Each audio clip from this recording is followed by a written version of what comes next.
थकले का तुम्ही?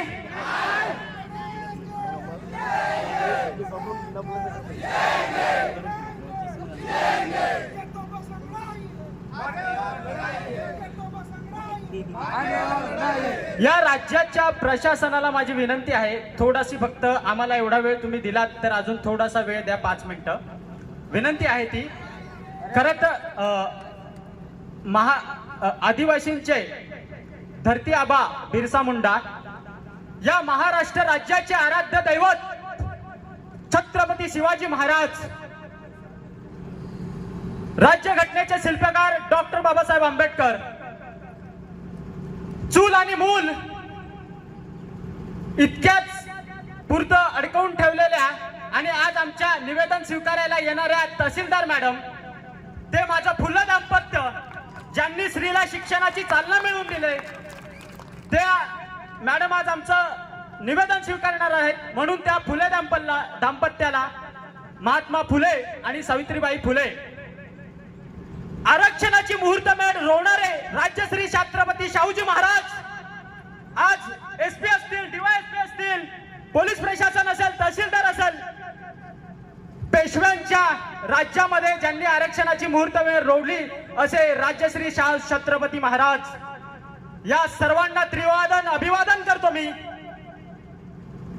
आज आपण या ठिकाणी जमलो, आम्हाला विनंती करायची आहे प्रशासनाला की आम्ही इथे आम्हाला वेळ नाही म्हणून जमलो नाही आहोत. तुमची भूमिका आम्ही समजू शकतो. आज आमच्यावरती इतका मोठा अन्याय झालेला आहे. 2014 ला या जिल्ह्याची निर्मिती झाली, त्या जिल्ह्यामध्ये पहिली तलाठी भरती झाली. तुम्हाला पण निदर्शनास आणू देतो मी, 25 सीट आजही ती रिक्त आहेत, पद आजही रिक्त आहेत. मेरिट लागलेली असताना त्या मुलांना नियुक्त्या मिळाल्या नाही. कोणामुळे मिळाल्या नाही? या बिगर आदिवासी हक्क समिती वाडा, सामाजिक विकास प्रबोधिनी वाडा, ओबीसी समाजामुळे नाही मिळाली. आमचा त्यांच्यावर राग रुसवे नाही, त्यांनी त्यांच्या हक्कासाठी लढावं ना, पण दुसऱ्यांना मिळालेल्या आरक्षणात टांग का आडवी टाकावी हा आमचा प्रश्न आहे. हे अनुसूचित क्षेत्र आहे, हे अनुसूचित क्षेत्र आहे मॅडम. मूलभूत हक्कामध्ये तरतूद आहे. कलम 19 मध्ये जाऊन वाचा. व्यापार संचार करण्याचं स्वातंत्र्य बिगर आदिवासींना या क्षेत्रामध्ये नाही. हे आमचे राईट्स आहेत, मूलभूत हक्क आहे. त्या मूलभूत हक्कांना कशी काय बगल दिली जाऊ शकते? तरी पण आमच्या इथे बहुसंख्य व्यापारी समाज हा बिगर आदिवासी आहे. आम्ही कधी अडवलं का? आमचा हा शांतता प्रिय आणि संस्कृती प्रिय समाज आहे. आम्ही कोणत्याही गोष्टी केल्या का चुकीच्या? आमचे 1-2 वक्ते बोलले असतील चुकीचे शब्द, मान्य करतो आम्ही, पण तो त्यांचा रोष आहे, तो त्यांचा राग आहे, हे लक्षात घ्या. कारण आमच्यावर अन्याय होतो, आमच्या मूलभूत हक्कांवर गदा आणली जाते. तुम्हीच सांगता संविधानाची पायमल्ली झाली नाही पाहिजे, मग त्या संविधानाच्या तरतुदींचं पण उल्लंघन झालं नाही पाहिजे तुमच्याकडून, आणि सर्रासपणे होतं. या भानुदास पालवेंनी जे उल्लंघन केलं ते काय केलंय? तुम्ही अॅट्रॉसिटी दाखल करणार आहात का? तुम्ही अॅट्रॉसिटी प्रशासन, आज पोलीस प्रशासन आहे, आम्ही आज निवेदन देतो, तुम्ही अॅट्रॉसिटी दाखल करणार का भानुदास पालवेंवर? कारण त्यांनी 5 ऑक्टोबर पर्यंत भरती प्रक्रिया करायची होती, त्यांनी मुलांना योग्य संदेश दिला नाही. आज तुम्ही ज्या पद्धतीने म्हणता की 6 वाजता बंद करायचा नव्हता, 10 वाजता बंद होणार होतं, तुम्ही जसे सांगता की कोऑपरेट करा, त्यावेळी आम्हाला प्रशासनाने कोऑपरेट केलं का? केलं का? नाही केलं ना. ही सुरुवात प्रशासनापासून होते. आज माझ्या हातात हे पत्र आहे, तुम्ही बघू शकता, सामान्य प्रशासन विभागाचं पत्र. हे पत्र रातीसूत बदललं गेलेलं आहे, रातीसूत. आमदार भुसारा साहेब असतील, माननीय झिरवा साहेब असतील, डॉक्टर दाभाडे सर असतील, राजेंद्र गावित साहेब असतील, किंवा राज्याचे आदिवासी विकास मंत्री गावित साहेब असतील, हे जेव्हा राज्याचे प्रमुख वकील, सरकारी वकील, महाधिवक्ता ऍडव्होकेट सराफ साहेबांना भेटले की बाबा हा स्टे कसा काय आणला, हायकोर्टामध्ये ज्यावेळी भेटले, हा स्टेचं पत्र कसं काय बाहेर काढलं, तुमचं मार्गदर्शन घेतलं का? राज्याच्या महाधिवक्त्यांचं स्टेटमेंट आहे या सर्वांसमोर की मला अशी कुठल्याही माझ्याकडून सूचना मागितल्या गेलेल्या नाहीत. बघा, हा परस्पर कारभार झालेला आहे. जर त्यांनी सरकारने सूचना मागितल्या असत्या तर मी त्यांना सांगितलं असतं की सरसकट भरतीवर स्टे आणू शकत नाही तुम्ही. आम्ही फक्त असं सांगितलं का भरती पूर्णत्वास नेणार नाही. हे वकिली स्टेटमेंट आहे. या स्टेटमेंट मध्ये भरती करू शकत होते. 5 ऑक्टोबरच्या आतमध्ये रस्त्यावरची लढाई मोठी असेल. या जंगल जमिनीचं अस्तित्व आमच्यामुळे आहे. आमच्या जागा हडप केलेल्या आहेत. 2012चा शासन निर्णय आहे. किती तहसीलदार प्रांतांनी आदिवासींच्या जागा परत केल्या? हे तर तहसीलदारांवरती गुन्हे दाखवायला पाहिजे शासन निर्णयाचं उल्लंघन म्हणून. कलम 36 आज आमच्या आदिवासींच्या सातबाऱ्यावर आहे, तरी रिडेव्हलपमेंटला टाकताय तुम्ही. या इथे आराखडा बनवलाय. अरे कोणाला विचारून बनवला तो? कोणाची जागा आहे? अनुसूचित क्षेत्रात ग्रामसभेला अधिकार आहे. ही नगरपंचायत अनलिगल आहे, अनलिगल. अनुसूचित क्षेत्रामध्ये नगरपंचायत स्थापन करता येत नाही आणि ती स्थापन करायची असेल तर केंद्रात पहिला कायदा बनवावा लागेल, तरच स्थापन करता येते. तुम्हाला किती मोठा अन्याय होतो बघा. इथे 17 नगरसेवक आहेत, त्याच्यातले 14 नगरसेवक आदिवासी आहेत. तुमची आदिवासी समाजाची मेजॉरिटी असताना बिगर आदिवासीचा नगराध्यक्ष बसतो कसा? तुमच्या स्वाभिमान गहाण ठेवलाय तुम्ही, स्वाभिमान गहाण ठेवलाय. तिथे आदिवासी वाचला पाहिजे. म्हणजे लक्षात घ्या, ज्या दिवशी तुमचं आरक्षण जाणार त्या दिवशी तुटपुंजे लोक तुमचं नेतृत्व करणार. आणि झालेली परिस्थिती ती. आता तुम्हाला इथे सगळा युवक समाज आहे, सगळा युवा आहे. हा युवा शिक्षित आहे, तुम्हाला समजलं पाहिजे. मतदान तुम्ही विकलं तर तुम्हाला याच परिस्थितीला सामोरं जावं लागेल. त्यामुळे मतदान विकू नका. लोकशाही या देशामध्ये आहे ना, तर लोकशाही, खरी लोकशाही काय असते ती तुम्ही दाखवून देगा. पैशा पुढे चांगलं नेतृत्व निर्माण करा आणि त्यांना विजयी करा, त्यांच्या मानगुटीवर बसा. आज पेशा कायद्यामध्ये स्पष्ट तरतूद आहे की अनुसूचित क्षेत्रामधील प्रशासनासंबंधी कायदा बनवण्याचा अधिकार विधानमंडळाला दिलाय आणि तो पण 6 शेड्यूल नुसार दिलाय.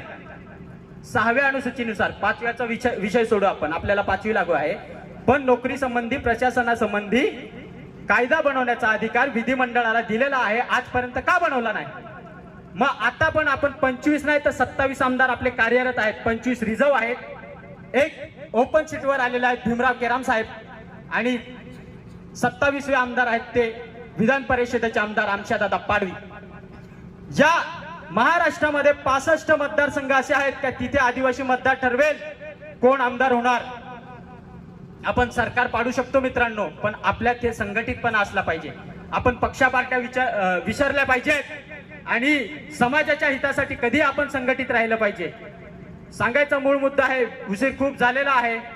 तुम्ही इथे आलात, तुमच्यामध्ये जी अस्तित्वाची लढाई निर्माण करण्याची ताकद इथे ज्वाला पेटलेली आहे ती अशीच तेवत ठेवा.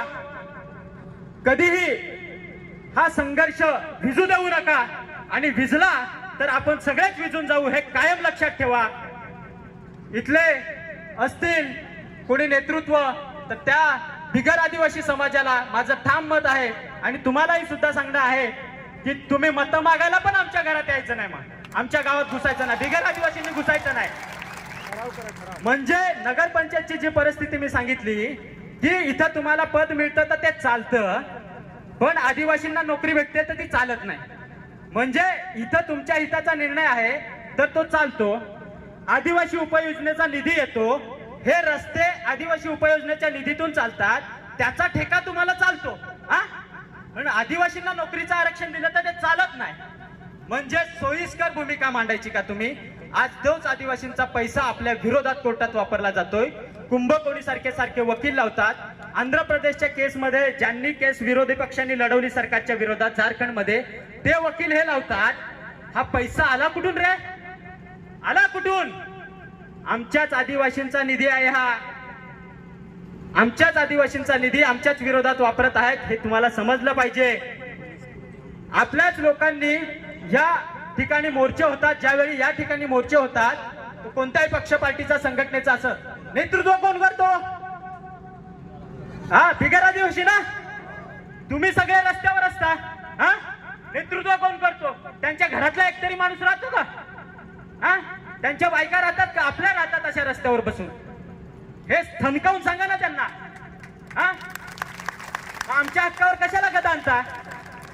हे आपल्याला समजलं पाहिजे. आपण संविधानिकच लढाई लढू, आपल्याला असंविधानिक मार्गाने कधीच जायचं नाही. पण हा रोष आहे आमच्या मनात, आम्हाला हे कळतंय आणि आम्हाला समजायला लागलंय.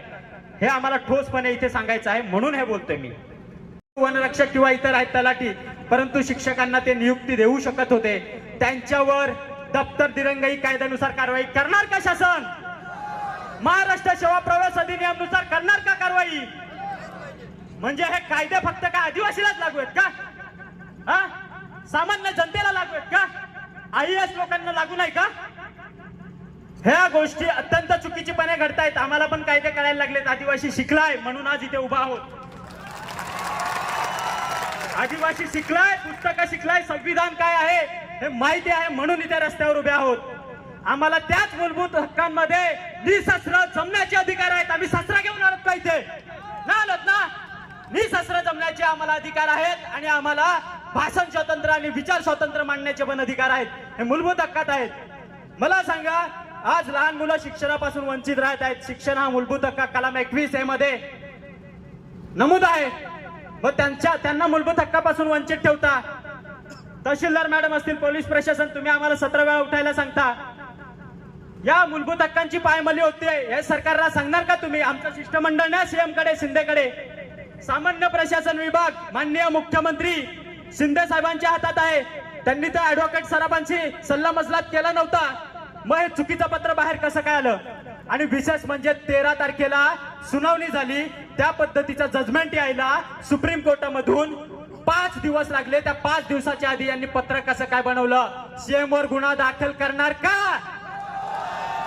सीएम वर गुन्हा दाखल करणार का? सीएम म्हणजे काय सर्वेसर्वा आहे का? हा, तुटपुंज बिगर आदिवासी लोक तिकडे जातात. आमचं पण शिष्टमंडळ बोलवायचं ना तिथे. आम्हाला विचारून घ्यायचे होते निर्णय. आमचा बॅकलॉग एवढ्या मोठ्या प्रमाणात आहे. राज्य उत्पादन शुल्क विभागाची, गृह विभागाची राज्य उत्पादन शुल्क, दारू खातं, त्याची जाहिरात बघा. तिथे फक्त आम्हाला 7.5% आरक्षण आहे. अरे ऑल ओव्हर महाराष्ट्रामध्ये 658 जागा आहेत. त्या जागेमध्ये 60% किती रिझर्वेशन भेटायला पाहिजे? 35 ते 40 जागा. तिथे आम्हाला जागा 3 आहेत अख्ख्या महाराष्ट्रात. अरे अन्याय करताय ना तुम्ही. सामान्य प्रशासन विभागाची बिंदू नामावली चुकीची आहे. आम्हाला उत्तर देता आलं नाही त्यांना. आम्ही ज्यावेळी विधानसभेमध्ये झिरवाळ साहेबांच्या अध्यक्षतेखाली मीटिंग केली, कॅबिनेट मंत्री गावित साहेब होते, अवर सचिव होते सामान्य प्रशासनचे. अरे ती बिंदू नामावली चुकीची आहे. अरे आमचा तर तुम्ही हक्कच हिरावून घेताय. हळूहळू नोकऱ्याच गायब करणार. ही जागती बोलती जाहिरात आहे, करंटची जाहिरात आहे. अख्ख्या जागांमध्ये फक्त 3 जागा आहेत. किती मोठा अन्याय आहे. तुम्हाला आम्हाला फक्त इथं उतरून जमणार नाही मित्रांनो. तुम्हाला मंत्रालयावरती धडक द्यावी लागणार. यांना नाचवावं लागणार.